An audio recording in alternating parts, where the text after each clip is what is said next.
Toothpaste classes में स्वागत है बच्चों आपका। और ट्रिग्नोमेट्री की आज की क्लास में ये सवाल लेकर मैं आपके पास आया हूँ।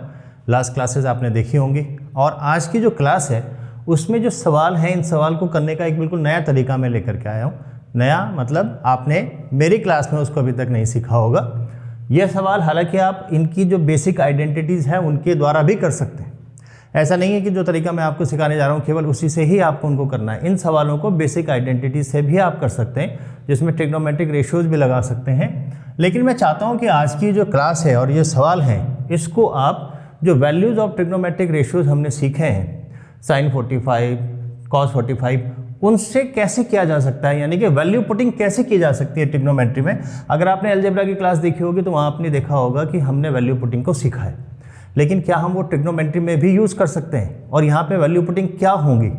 देखिए, आपको जो मैंने ट्रिग्नोमेट्रिक रेशियो सिखाया था, थोड़ा सा रिकैप भी हो जाएगा, मैं एक बार लिख भी देता हूँ। तो मैंने आपको ये बताया था कि अगर हम साइन लेते हैं या अगर हम कॉस लेते हैं या अगर हम टेन लेते हैं, तो अगर 0 होगा और हमारे लिए 30 डिग्री, हमारे लिए 45 डिग्री, हमारे लिए 60 डिग्री, हमारे लिए 90 डिग्री, और जो हमने वैल्यू कही थी तो हमने कहा था कि साइन 0 0, यह आपका 1/2, यह आपका 1/√2, यह आपका √3/2 और ये आपका 1। कॉस में रिवर्स हो जाता है, 1 √3/2, 1/√2, 1/2 और cos 90 0 हो जाता है। यहाँ तक हमने अच्छे से सीख लिया है। और 10 अगर मैं करूँगा तो साइन अपॉन कॉस, तो ये तो 0 हो जाएगा, 0/1 0।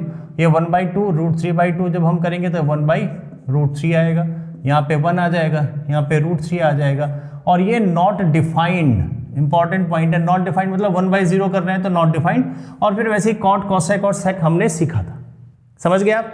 अब मैं ये कह रहा हूँ कि जब हमारे पास में ऐसे सवाल आएंगे तो ऐसे बहुत सारे सवाल बनेंगे जिसमें कि आप ये वैल्यूज़ को पुट करके भी आंसर निकाल सकते हैं, इन वैल्यूज़ को पुट करके भी आंसर निकाल सकते हैं। और मैं आपको ये बताना चाहूँगा कि अमूमन ये ध्यान रखिएगा कि जब साइन कॉस हो, अगर साइन कॉस हो तो आप 0 और 90 डिग्री रख करके वैल्यू निकालने की कोशिश कीजिएगा, और रेस्ट अगर है आपके पास में तो आप 45 डिग्री ये रख करके कीजिएगा। हालांकि आप 30, 60, 0, 90, 45 कुछ भी यूज कर सकते हैं, लेकिन आपको ख्याल क्या रखना है। फिर आपको लगेगा कि ये तो बड़ा कंफ्यूजन है कि मैं क्या रखूं, 0 रखूं, 90 रखूं, 45 रखूं। बस ये ध्यान रखिएगा कि जब भी आप सॉल्व कर रहे हो नॉट डिफाइंड वाली कंडीशन नहीं आनी चाहिए, मतलब डिनोमिनेटर में आपका 0 नहीं आना चाहिए, कहीं पे भी ऐसा नहीं होना चाहिए। अगर आपने कोई वैल्यू रखी और वैल्यू रखने के बाद में अगर ऐसी कोई सिचुएशन बन रही है, इसका मतलब वो वैल्यू आपको नहीं रखनी है। तो आपको ऐसी रखनी है जहां पे 1/0 नॉट डिफाइंड वाली कंडीशन नहीं बनेगी। इसलिए हम बेसिकली कहते हैं कि साइन कॉस है तो 0 90 ले लो, बाकी है तो 45 ले लो। अब आप समझ जाएंगे ऐसा क्यों। ऐसा इसलिए कि अगर आपने माना 90 ले लिया और 10 में कोई वैल्यू है और आपने 90 ले लिया तो वो तो नॉट डिफाइंड हो जाएगी। नॉट डिफाइंड तो लाना ही नहीं है, डिनोमिनेटर में 0 लाना ही नहीं है। अगर आप ये समझ गए, ये बेसिक आइडेंटिटीज, लेकिन आपको बेटा याद होनी चाहिए, बहुत अच्छे से याद होनी चाहिए। इनको बहुत अच्छे से याद कर लेना। मैंने अभी रेडी रेफरेंस के लिए बता दिया आपको, रिकैप भी हो गया होगा आपका, और इसके बेसिस पे हम इन सवालों को आराम से कर सकते हैं। एक एक करके सवाल करेंगे। देखिए, अब आपके पास एक और सवाल आ गया होगा कि आपको कैसे पता चलेगा कि कब हमें वैल्यू पुटिंग करनी है, कब हमें इसको डायरेक्ट सॉल्व करना है। इन जनरल अगर आपका आंसर, देखिए ऐसे तो मैंने यहाँ पे जो सवाल दिए हैं इसमें आपको मैंने ऑप्शन नहीं दे रखे हैं, लेकिन जब आप एग्जाम में जाते हैं तो आपको ऑप्शन मिलेंगे। अगर आपको लगता है कि कोई ऐसा सवाल आपको दिया गया है और उसका ऑप्शन एक न्यूमेरिकल वैल्यू आ रही है, तो आप वैल्यू पुटिंग की तरफ जा सकते हैं, समझ गए। हालांकि कुछ कुछ ऐसे सवाल भी होंगे, मैंने आपके लिए एग्जाम्पल में एक ये सवाल रखा है। देखिए, ये सवाल कहता है, इसी को शुरू करते हैं। ये सवाल कहता है कि 2 + tan square theta plus cot square theta और डिवाइड में सेक थीटा कॉसेक थीटा, ये अगर आपको निकालना है। और इसके लेकिन अगर आप ऑप्शन देखें, क्योंकि मैंने तो ये कहा कि अगर आपके पास ऑप्शंस है और वो न्यूमेरिकल वैल्यू है तो आप वैल्यू पुटिंग की तरफ जा सकते हैं। लेकिन अगर आप यहाँ पे देखें, यहाँ पे तो आपके पास में ये न्यूमेरिकल वैल्यू नहीं दे रखी है, यहाँ तो अगेन इन्होंने ट्रिग्नोमेट्रिक रेशियोज में ही आंसर पूछा है, तो यहाँ पे भी आप आंसर निकाल सकते हैं। बस आपको ख्याल ये रखना है कि आप जो भी वैल्यू रखें, वो वैल्यू रखने पे जो आएगा आंसर, वही वैल्यू रखने पे वो आंसर उससे मैच कर जाना चाहिए। समझ गए? जैसे अभी सिखाता हूं मैं आपको, देखिए ये सवाल है और मैंने कहा कि मैं इसको वैल्यू पुटिंग से करने की कोशिश कर रहा हूं। तो मेरे पास में क्या है, tan, cot, sec, cosec। तो मैंने कहा 45 रख करके मैं इसको ट्राई कर सकता हूं। ठीक है, 45 रखते हैं। अगर आप 45 रखेंगे तो आएगा 2 plus tan square 45 plus cot square 45 divide में sec 45 और cosec 45, यही आएगा। तो ये हो जाएगा 2 प्लस, अब देखिए tan 45 आपको पता है 1, तो ये 1 हो जाएगा। cot 45 उल्टा होगा tan 45 का, तो अगर tan 45 1 है तो cot 45 1/1, यानी कि ये भी 1 हो जाएगा।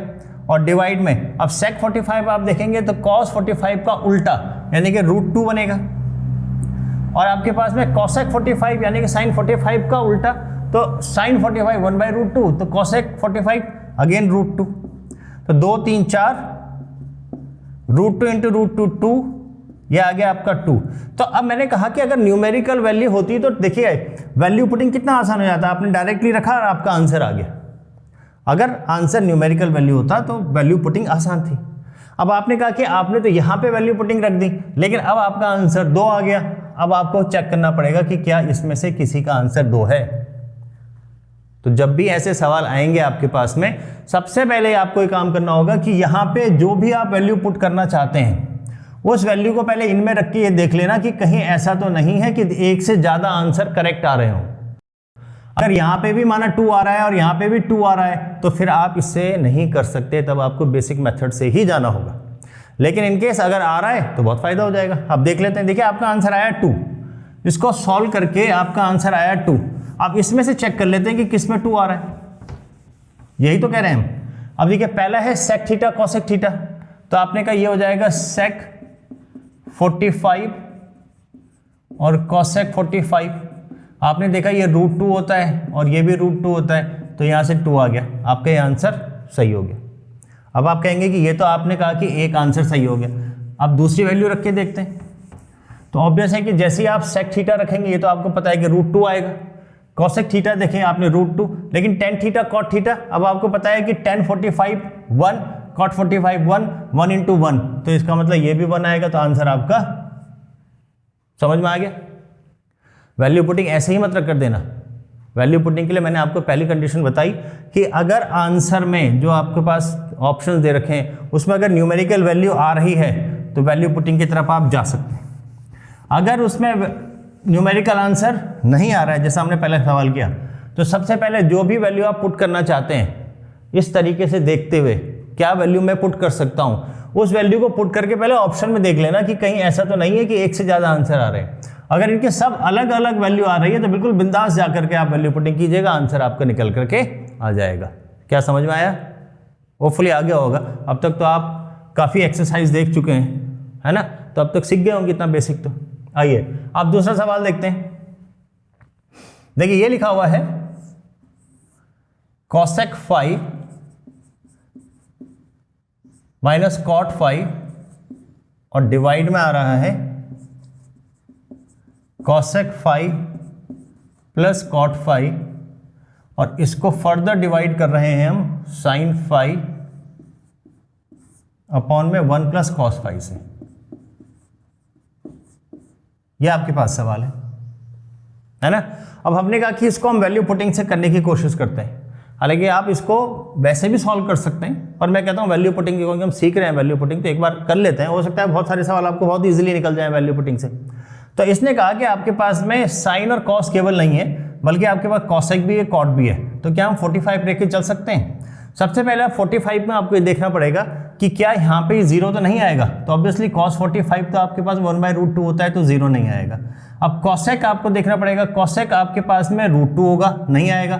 cot आपको देखना पड़ेगा, ये आपके पास 45 में 1 आएगा, तो इसका मतलब नीचे डिनोमिनेटर में 0 नहीं बन रहा है, तो आप 45 रख सकते हैं। तो जो 5 है एंगल, इसकी जगह पे आपने कहा 45 रख के देखते हैं, तो हमने कहा चलो रखो। अब देखिए cosec 45 साइन का उल्टा यानी कि √2, cot 45 1, उसके बाद में अगेन ये तो सेम वैल्यू आ जाएगी √2 प्लस 1 और डिवाइड किससे कर रहे हैं आप? Sine 45 1/√2, cos 45 1/√2। अब यहाँ पे देखिए ये जो सॉल्व है, ये जो आपके पास में वैल्यूज निकल के आई, ये आपको आनी चाहिए कि किस तरह से सॉल्व करते हैं। ये रैशनलाइजेशन कहलाता है। रैशनलाइजेशन में आप क्या करेंगे कि ऊपर √2 - 1 से मल्टीप्लाई करेंगे और डिवाइड भी करेंगे। रैशनलाइजेशन तो आपको अच्छे से आता होगा, ठीक है। और यहाँ पे आपके पास कितना आ जाएगा, देखिए √2 कट जाएगा तो आपके पास में 1/√2 + 1 आएगा। नहीं समझे क्या? अरे इतना तो कर लोगे। ये आएगा 1/√2 और जब मैं एलसीएम लूंगा तो ये आएगा √2 + 1/√2। ये और ये कट गया तो 1/√2 + 1 आ गया। सिंपल, समझ गए? अब देखिए यहाँ पे क्या होगा, ये √2 - 1 √2 - 1 का स्क्वायर बनेगा तो अंडर के बाहर आ जाएगा, तो ये आ जाएगा √2 - 1। डिवाइड में ये मैं a + b a - b लगाऊंगा तो a का स्क्वायर यानी कि 2 बनेगा और -1 तो ये 1 बन जाएगा, ये आ गया। और यहाँ पे डिवाइड किससे हो रहा है, ये 1/√2 + 1 से ही डिवाइड हो रहा है। आगे समझ में? यानी कि अब आपके पास जो सवाल बन गया तो वो बन गया √2 - 1 और ये देखिए यहाँ पे डिवाइड हो रहा है। अगर मैं इसको मल्टीप्लाई कर दूं तो ये आपका रेसिप्रोकेट हो जाएगा, तो ये आ जाएगा आपके पास √2 + 1। अब अगेन ये a - b a + b बन गया, तो जब इसको मैं सॉल्व करूंगा तो a का स्क्वायर - b का स्क्वायर, b कितना है 1, यानी कि इसका आंसर कितना आ जाएगा आपके पास में 1 आ जाएगा। तो ये जो सवाल है आपके पास में 2019 टायर 2 में पूछा गया, हमने value putting, simple value putting रखी और हम आंसर तक पहुंच गए। समझ गए? दोबारा बताने की जरूरत लगी नहीं लगी होगी आपको? चलो मैं फिर भी बता देता हूँ कि देखिए हमने क्या करा कि हमने सवाल को देखा, सवाल को, अच्छा आप ये कहोगे कि आपको कैसे पता चला कि इसमें आपके पास में न्यूमेरिकल वैल्यू आएगी? देखो तो मेरे को नहीं पता चला, पर मैं सवाल ही ऐसे लेकर के आया हूँ जिसमें कि आपके पास में न्यूमेरिकल वैल्यू आ रही होगी।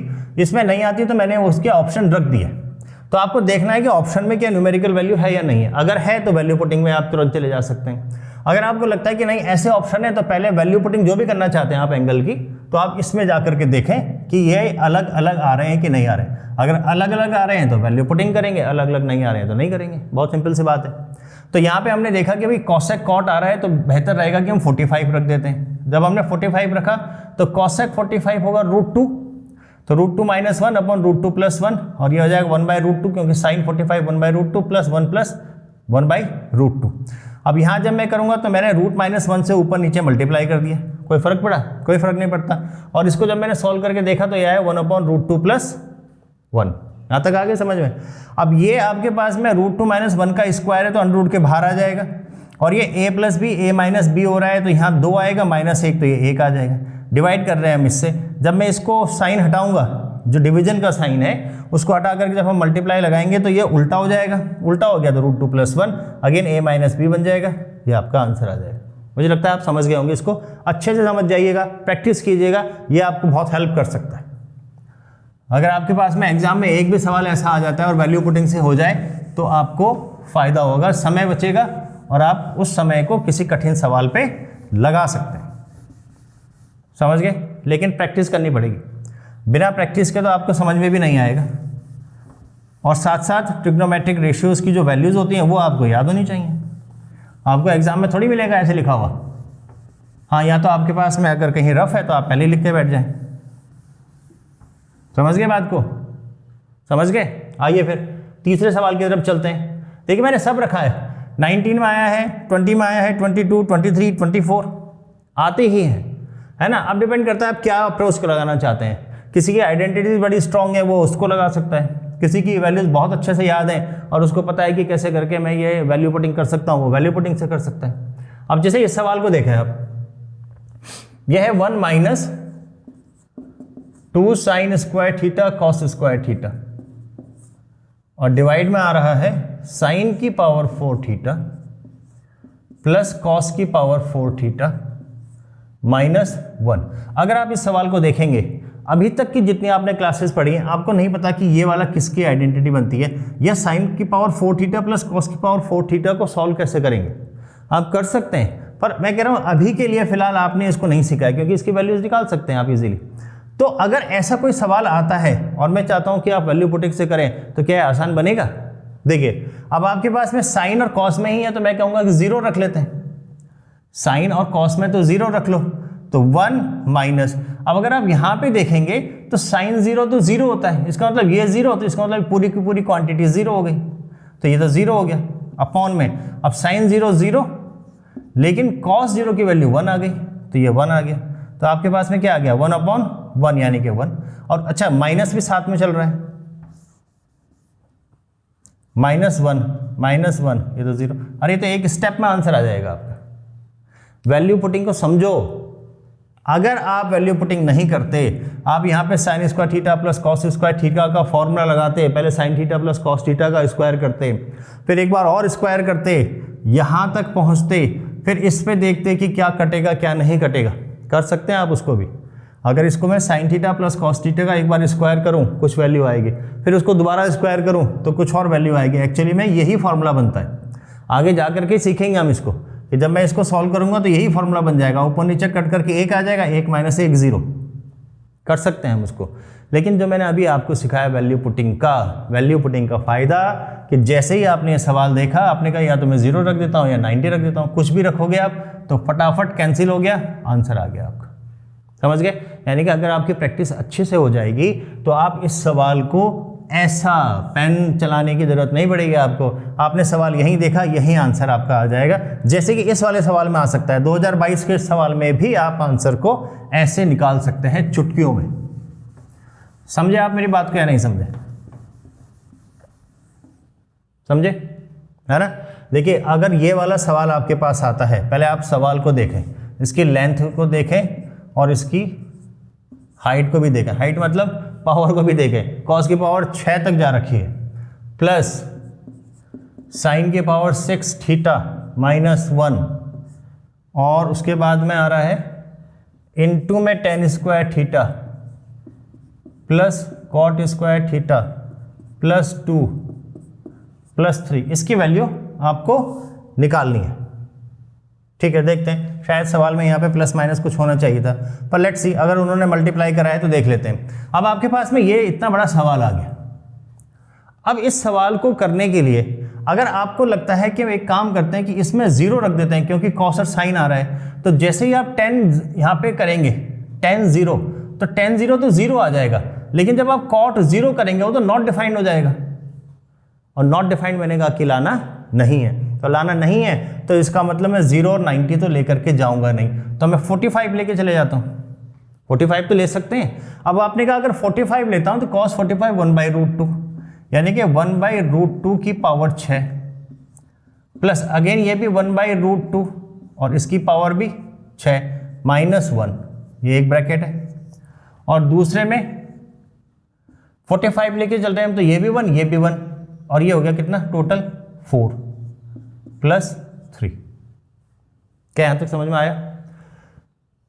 हमने कहा कि आप इसमें अगर 0 और 90 लेके चलते हैं तो यहाँ पे दोनों कंडीशन में एक वैल्यू आपकी नॉट डिफाइंड बन रही है, तो नॉट डिफाइंड तो आपको चाहिए नहीं, डिनोमिनेटर में 0 तो आपको चाहिए ही नहीं, तो आपने कहा 45 ले लेते हैं, तो अगर 45 लिया तो ये बन गया 1/√2, ये बन गया 1/√2, यानी कि उनकी पावर 6 दे रखी है, माइनस का 1, और tan 45 1 cot 45 1, तो ये प्लस 2 2 3 4 और प्लस 3, ये आ गया।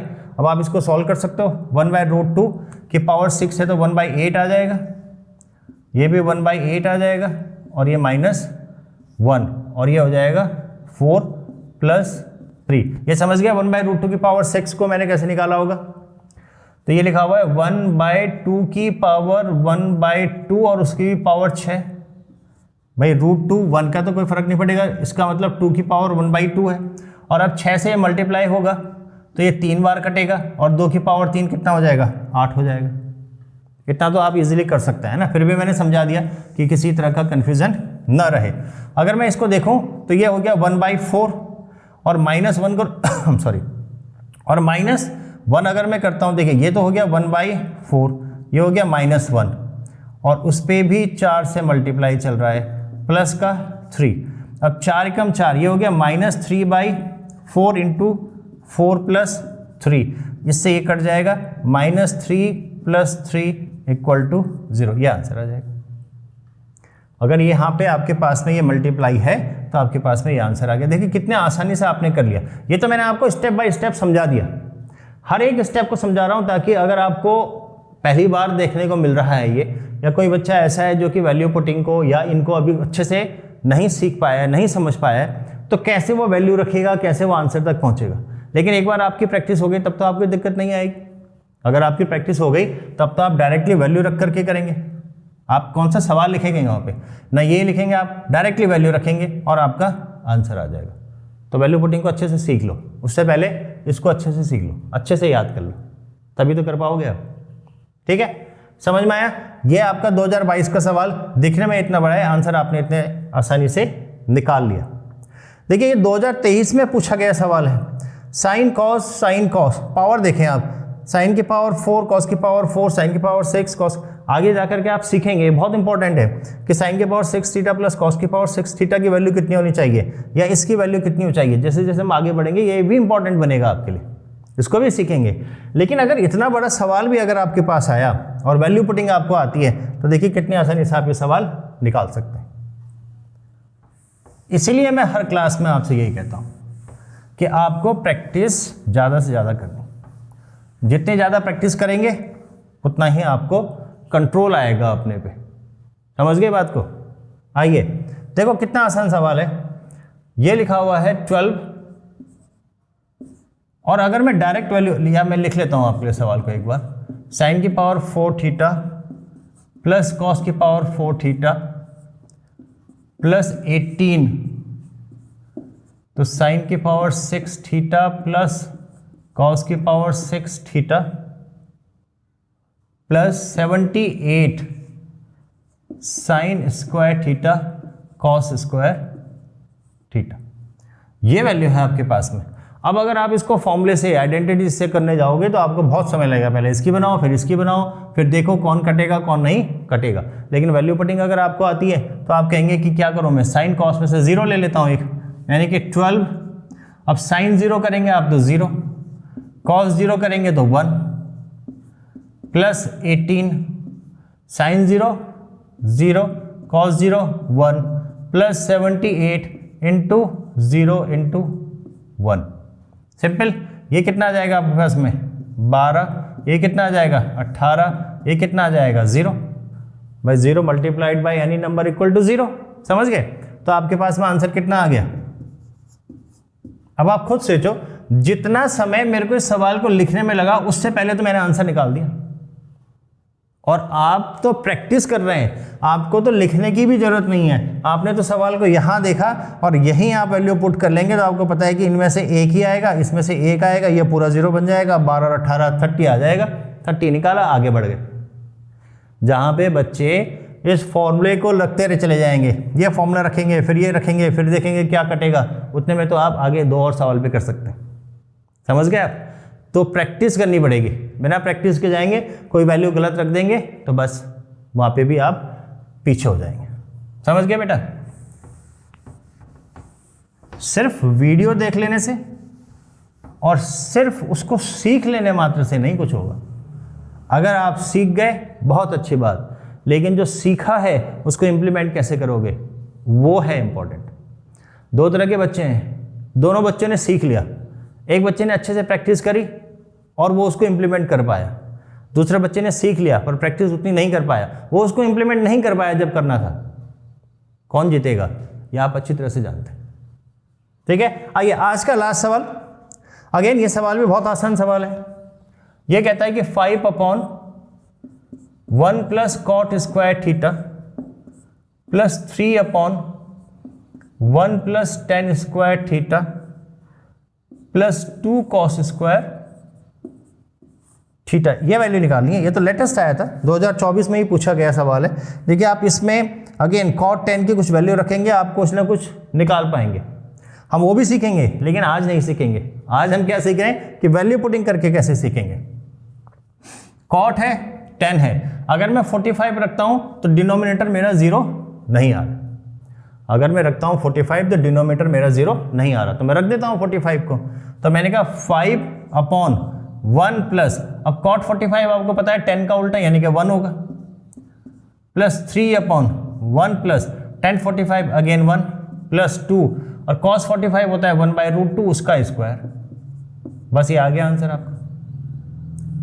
आंसर आ गया आपका। सवाल आपने देखा, वैल्यू पुटिंग दिमाग में आपके आया, वैल्यू आपने कौन सी रखनी है वो आपके दिमाग में आया, आपका आंसर आ गया।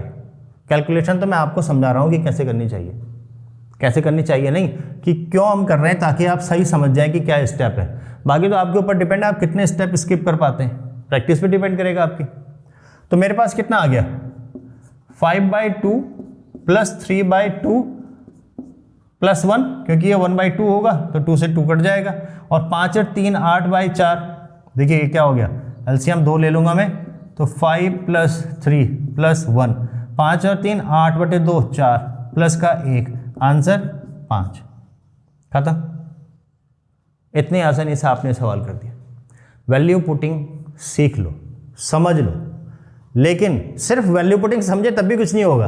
अरे वैल्यू रखनी कहाँ से है, ट्रिग्नोमेट्रिक रेशियोज की जो वैल्यू है वो भी तो याद करनी पड़ेगी, वो याद होनी चाहिए आपको। फिर आपको पता होना चाहिए लॉजिकली कि आप ये साइन कॉस हो तो 090 रख लो, रेस्ट है तो 45 रख लो। ऐसा नहीं है, आपको कभी 30 भी रखना पड़ सकता है, 60 भी रखना पड़ सकता है, 135 भी रखना पड़ सकता है, लेकिन ध्यान बस ये रखना है कि कहीं से भी नॉट डिफाइंड वाली कंडीशन ना बने, डिनोमिनेटर में 0 नहीं आना चाहिए। बस ये ध्यान रखेंगे, जितनी प्रैक्टिस करेंगे उतना आपको फायदा होगा। प्रैक्टिस कीजिएगा आप। ये जो सवाल है, होपफुली हमने सारे सवाल अटेम्प्ट कर दिए हैं यहाँ पे।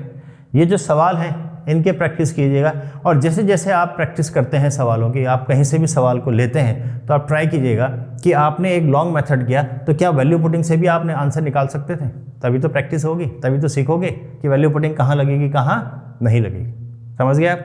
वीडियो को आपने यहाँ तक देखा, बहुत बहुत धन्यवाद आपका। वीडियो देखते रहिएगा, पसंद आ रहा है तो लाइक कीजिएगा, सब्सक्राइब कीजिएगा, दोस्तों में शेयर कीजिएगा, कोई तो होगा आपका दोस्त पढ़ने वाला, है ना। अगर आप में से एक भी बच्चा कुछ सीख जाए इसमें से, तो मुझे लगेगा कि हाँ मैं जो वीडियो बना रहा हूँ, जो एफर्ट डाल रहा हूँ, उसका फ़ायदा हो रहा है ना, वर्थ है वो। ठीक है, गुड लक, धन्यवाद आपका।